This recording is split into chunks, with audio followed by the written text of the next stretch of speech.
yo tengo ahí algunas diferencias. Estoy de acuerdo en términos generales con el rumbo que le quiere poner hacia la economía. Como les digo yo, tengo algunas diferencias que tienen que ver ahí con algunas funciones que tienen que ver con respecto al Estado. La política económica diría que va en el sentido correcto, pero no es sostenible en el tiempo. Este es un punto que para mí es muy importante, es decir, más allá de muchas cosas que se están haciendo, que uno parecería que van en el buen sentido, no se pueden sostener en el tiempo. El gobierno va a tener que ampliar su sustentabilidad de gobierno para pasar a la otra fase, y en todo caso después, si ustedes quieren, vemos qué debería pasar con la economía. O sea, ahí les dejo la idea de cuál es donde ustedes quieren ir, la herencia, el diagnóstico, el rumbo, la política económica, qué puede pasar con la economía en los próximos meses. ¿Qué tal? Buen día, Sebastián Farías, acá te saluda. Y yo me quedo con esto que vos decías recién, Marcos, con respecto al diagnóstico, ¿no? Porque de las primeras palabras de ya Javier, ya un Milei presidente, la lectura es no hay plata. Y es una lectura, bueno, dirigida a la gente, como en cierta forma preparando para lo que venga y para las medidas que se vienen. Es decir, el no hay plata justifica lo que estamos viviendo hoy a 3 meses y medio. Bueno, a ver, vamos a plantear esto de que no hay plata es un tema objetivo. ¿Cómo lo podemos ver más allá de lo que plantea el presidente? Pero Uno dice, Marcos, bueno, tenés discúlpame, ¿vos coincidís con que no hay plata? Porque vos coincidís con algunos eh, diagnósticos, dijiste. sí, sí, no hay plata, pero Perfecto. digo, más allá de lo que yo pueda coincidir, de lo que pueda decir el presidente, primero los números y primero los datos. ¿Tenemos un déficit fiscal alto? Sí, tenemos un déficit fiscal alto y no lo podemos sostener en el tiempo a este déficit fiscal. De ese déficit fiscal, ¿cómo se puede financiar? Bueno, por un lado lo podemos financiar con emisión monetaria, y si lo financiamos con una emisión monetaria, este gobierno arrancó con un nivel alto de inflación. ¿A dónde nos vamos a ir con ese nivel de inflación que ya era alto? O si no, lo podemos financiar con deuda, y deuda no le presta a nadie. ¿Cómo nos damos cuenta que no nos presta a nadie? Porque el riesgo país es altísimo, la tasa a la que se endeuda el país es altísimo. Entonces, ¿qué quiero decir? El no hay plata es un hecho objetivo, no se puede discutir. En ese contexto, yo creo que hay funciones que son indelegables del Estado, no soy un economista anarcocapitalista, creo que eso no existe en ningún país del mundo, pero sí hay que tomar conciencia que en Argentina no hay plata. Ahora también digo otra cosa, el ajuste fiscal que pretende hacer el gobierno argentino en este momento, que es del orden a nivel fiscal, y saquemos lo del Banco Central, que a la gente le puede confundir un poco más, pero vamos a lo fiscal, que es de 5 puntos del PBI. No hay ajuste que se haya hecho en el mundo tan rápido de 5 puntos del PBI. No existe antecedente en el mundo, lo cual eso para el sistema político implica cierto desafío. ¿Qué quiero ser claro con esto cuando uno dice implica cierto desafío? Hay que generar cierta sustentabilidad más amplia en el gobierno para llevar a la Argentina a una situación de equilibrio en ese sentido, ¿no? Ujú. Vos siempre hacés hincapié, Marco, al tema de la política. ¿Te referís a eso, a ese tipo de sustentabilidad también? Claro, porque a ver, vayamos un segundo al secundario, digamos, ¿no? ¿Qué nos dijeron? Que la Argentina toma para sí como gobierno un gobierno representativo, republicano y federal. Entonces, representativo es porque la gente no delibera ni gobierna, sino a través de sus representantes. O sea, el presidente, los diputados, los senadores. Republicano porque tenemos precisamente eso, división de poderes. Y federal porque las provincias son autónomas. Entonces, hay que ir a buscar un nivel de mayor sustentabilidad, y este es el gran desafío, ¿no? Siempre decimos que es de la política a la economía y no de la economía a la política. Entonces es acá donde hay que ver, bueno, a ver, se tomaron ciertas medidas, ¿van en el sentido correcto? Sí. Les voy a dar un ejemplo puntual. Vamos a lo fiscal. Lo fiscal, el ajuste fiscal, no es sostenible en el tiempo, que se está haciendo. ¿Por qué? Porque hay mucho más licuación que reforma del Estado. O sea, ¿qué quiere decir licuación?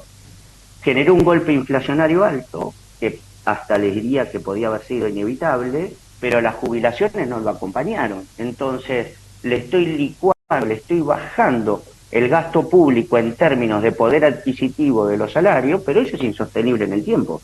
Entonces, lo que hay que pasar es, en términos fiscales, de la licuación inmediata, que es insostenible, a una reforma del Estado real. ¿Qué quiero decir? No bajar el gasto por licuación, sino bajar el gasto por reforma del Estado, claramente. Es decir, hay que bajar ¿Y vos el ves eso tamaño en el del gobierno de Estado Milei? en términos reales y no por licuación. ¿Y vos ves eso en el gobierno de Milei como proyecto o no?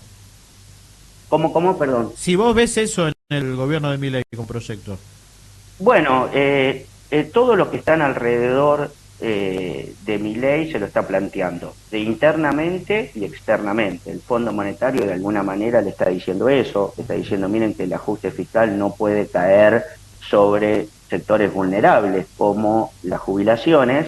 Internamente él lo está percibiendo por esto que estoy diciendo yo, de que la naturaleza de nuestro gobierno, y tal vez el dato más clave que podemos encontrar en ese sentido es el famoso Pacto de Mayo, que va por este rumbo, ¿no? Es decir, va a ser un ajuste fiscal o una baja del sector público a través de reformas estructurales reales y no solamente por bajar el poder adquisitivo de los salarios de los empleados públicos o de las remuneraciones en general, de los planes sociales, por ejemplo.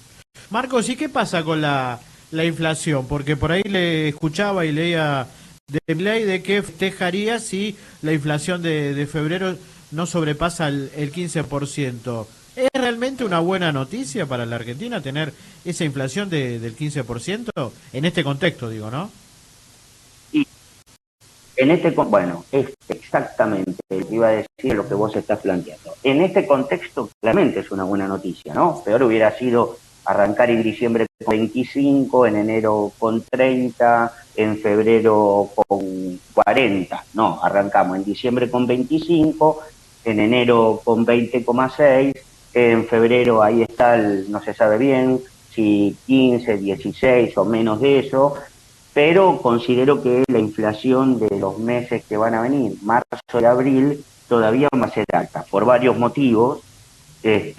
Por un motivo, primero porque por lo general marzo es un mes estacionalmente alto de inflación. ¿Por qué? Porque hay gastos que por lo general se hacen en marzo que por lo general suben de precios, como la parte, todo lo que tiene que ver con educación, ¿no? A lo que hay que sumarle los aumentos que vienen de ciertas tarifas y de algunos servicios privados que la gente contrata como medicina prepagas y demás.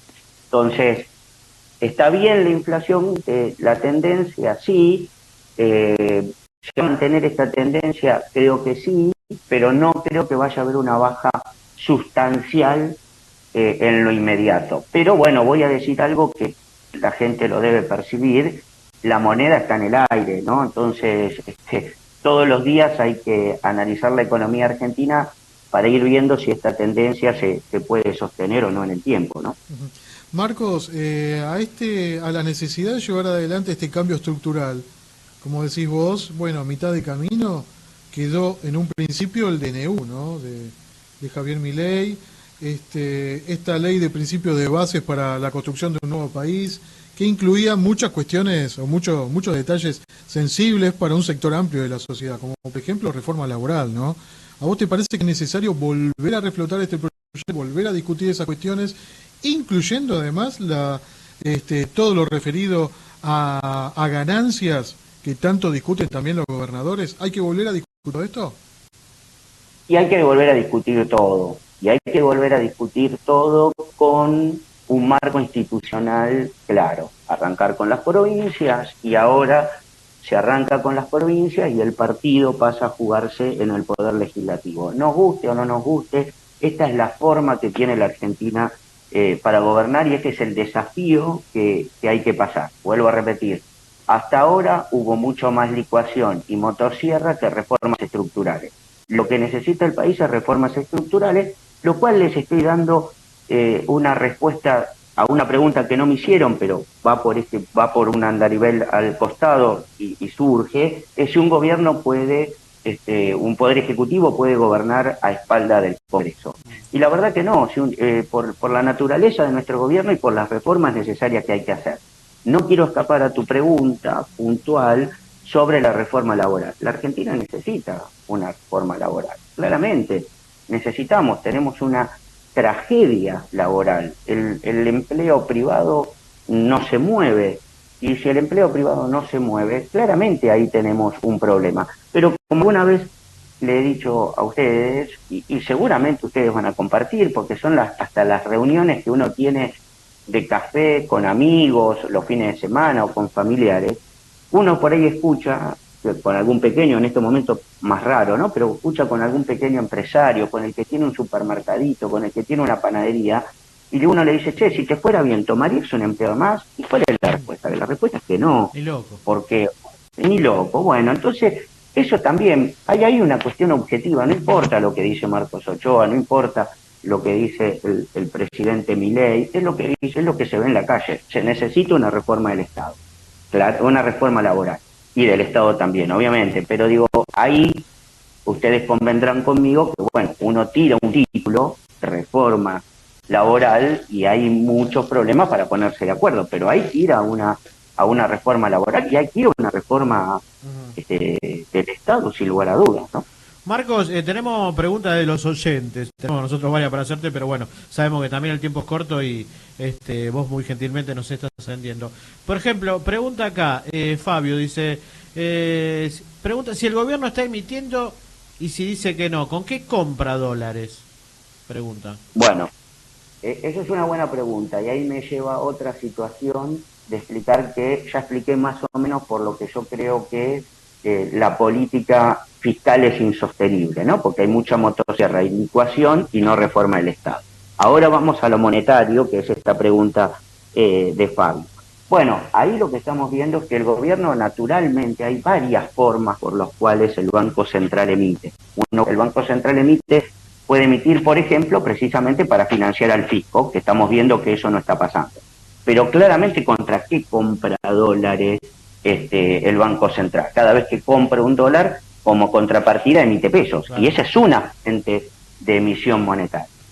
¿Qué es lo que está pasando en lo monetario? Bueno, está pasando que han desacelerado fuertemente la cantidad de dinero en la economía, incluso les diría que en términos reales ha caído, pero entre otros aspectos eso fue posible, más allá de la emisión monetaria para comprar dólares, existe, esa es verdad lo que está planteando Fabio en esa pregunta. También es verdad que el Estado colocó deuda, el sector público, el Poder Ejecutivo, para que la gente lo entienda mejor, colocó deuda y con esa plata que colocó deuda se la devolvió al central. Entonces ahí hay una gran absorción de cantidad de dinero, que saca dinero de la economía y se la mete en el Banco Central porque el Estado se la devuelve. ¿Qué es lo que pasa? ¿Qué es lo que considero? Ahí vuelvo a lo insostenible. Considero que el Estado en los próximos meses le va a ser difícil seguir colocando deuda,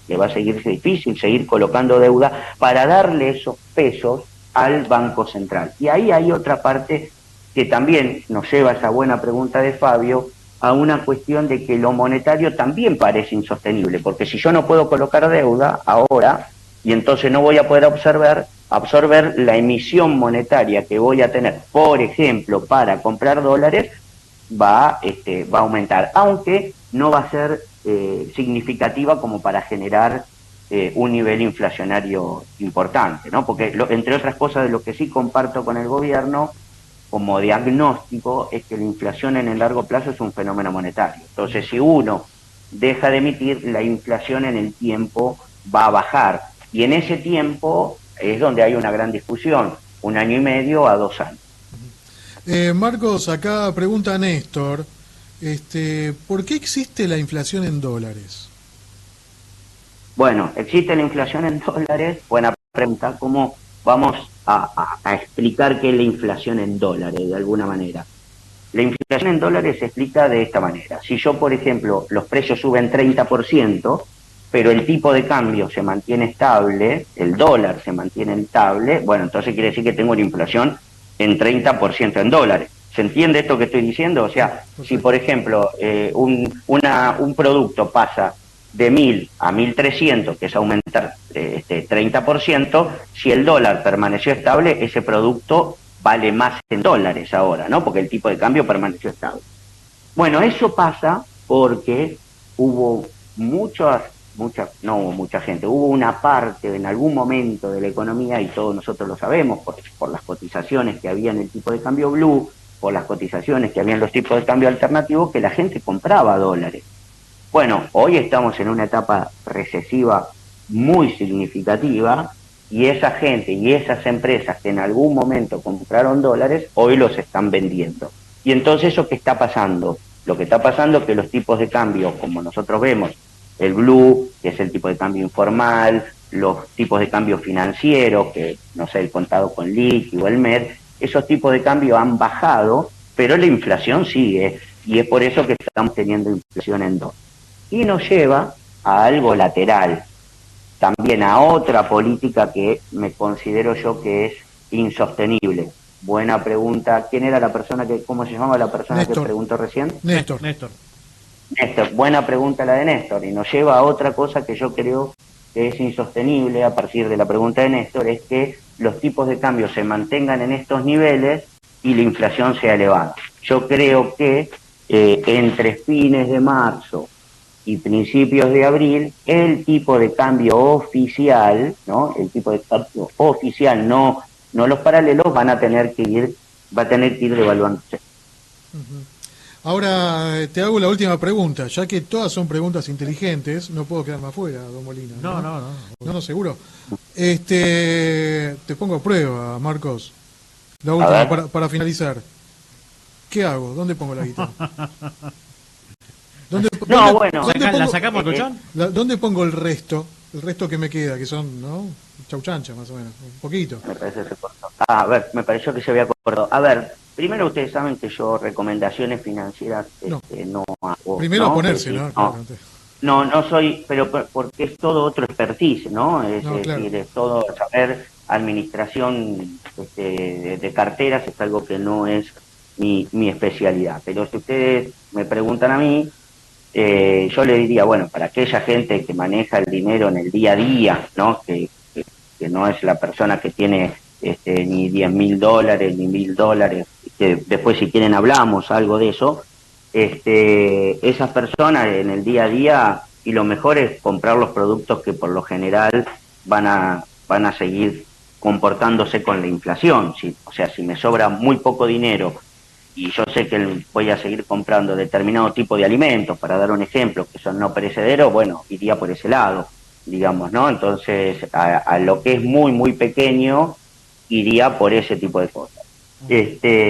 A las por ahí un poquito más grandes, aquellas empresas, pero vuelvo a pensar en aquellos negocios pequeños de barrio con los cuales nosotros nos podemos manejar, bueno, ir un poco en este sentido, ¿no? O sea, si yo, por ejemplo, vendo repuestos de auto, compraría repuestos de auto que sé que van a acompañar la inflación, y sé que son repuestos que se venden relativamente fácil, lo que llamamos aquellos productos que tienen una alta rotación, que se vende como pan caliente, digamos, ¿no? Entonces yo sé que ese producto se vende, y bueno, para aquellos que tienen niveles más altos, bueno, yo creo que hoy, como les decía, el tipo de cambio está en un proceso de atraso. Tal vez habría que pensar en alguna inversión que esté ligada al dólar.